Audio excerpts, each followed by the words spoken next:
Health Authority pinag-iingat ang mga mamimili sa pagbili ng mga laruang panregalo. Mga laruan maaring may halong kemikal na lead na lubhang masama sa kalusugan ayon sa DOH Calabarzon. Ang detalye sa report ni Paul Hernandez ng GMA Regional TV Balitang Southern Tagalog.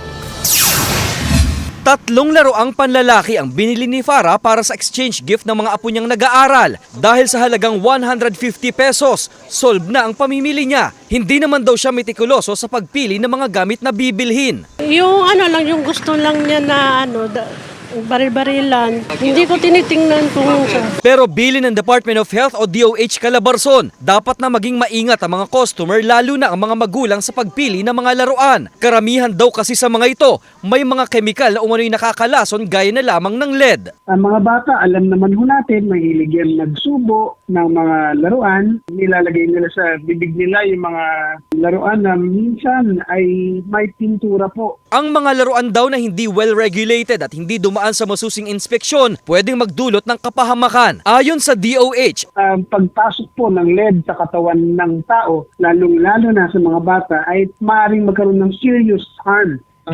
Kasama na po dito ang damage sa utak, sa other parts of the nervous system. Pwede pong mabansot ang bata. Pwede rin po siyang magkaroon ng learning at saka behavior problems. dapat daw na suriin ng mamimili ang product label ng mga laruan o anumang produktong bibilhin. Ang grupong Ban Toxics, nakitaan daw ang ilang produkto na lumabag sa Toy and Game Safety Labeling Law. Wala raw silang nakitang impormasyon sa mga gamit gaya ng license to operate, age grading, manufacturer's markings at cautionary warnings. Sa pahayag ng grupo, dapat umanong prioridad ng mga magulang ang kaligtasan at kalusugan ng mga bata sa mga produktong binibili kahit pamura ang presyo ng mga ito.